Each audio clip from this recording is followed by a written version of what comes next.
Governor Bush is with us now from Miami. Governor, good morning. Good morning. You have said that we should declare war to defeat ISIS. How should we fight that war? And can you do it without ground troops, including Americans? They have declared war on us, and we need a strategy to defeat them. We can't coexist with them. We do have American forces in Iraq and in Syria, but there's no strategy. A strategy would require American leadership to create a no-fly zone, to create safe havens. It's unconscionable to have hundreds of thousands of people being displaced and not have no security possibilities, both in Europe and possibly in the United States. We need to create safe zones for them and to build an army that will take out ISIS. And where is that army coming from, Governor? It would come from the countries in the region. It would come from the Syrian people themselves. We are supporting the remnants of the Syrian Free Army, and we should continue to do so with the support of the Arab countries in Europe. There needs to be a strategy, though. We can't just react to each event. This is the tragedy of the Obama administration, and it looks as though the Democratic candidates want to continue this, is just to maintain and contain rather than to defeat. And I think that is the wrong approach. Governor, as you've seen, we've had a year-long strategy of bombing ISIS. If that strategy is not working, does it mean we need boots on the ground in Syria? Is that what you would do? Well, first of all, we don't have a strategy. The president has admitted that twice in the last year. Bombing is part of it, for sure. Having air superiority is important. But we ought to listen to the commanders and say, what is the strategy necessary to defeat ISIS? And I think it would require more boots on the ground, if you will, or more troops on the ground, more special operators, more people that are embedded in the Iraqi army, for example, more training for the Peshmerga forces, more engagement with the Sunni tribal leaders, more involvement for sure, but in a leadership role. Look, we can't do this alone. There's no possible way we can do that, but we can lead, and when we do, we can be effective. If the general said that we need 50,000 troops on the ground, would you support that? I can't speculate on that. I do think, though, we should have a strategy. The President of the United States should describe what that strategy is to the American people. We should draw people towards that strategy, and we should implement it.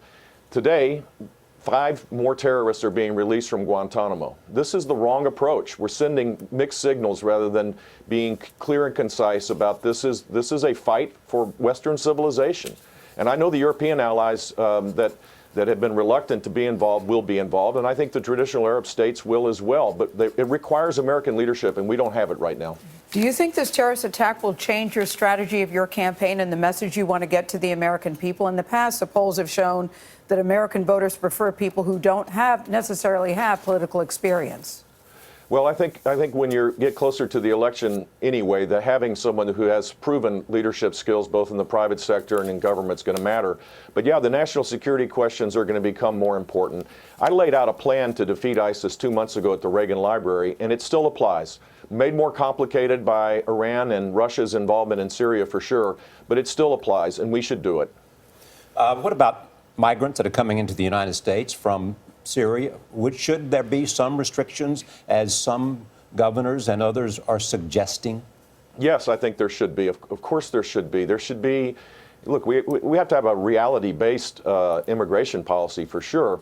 There should be really thorough screening, and we should focus on creating safe havens for refugees in Syria rather than bringing them all the way across to the United States. But I do think there is a special important need to make sure that Christians from Syria are being protected because they're being slaughtered in the country. And but for us, who would take care of the number of Christians that right now are completely displaced? Let me ask you about President Putin, because we saw President Obama meet with him for half an hour yesterday, and the discussion is about having President Putin help broker a ceasefire in Syria.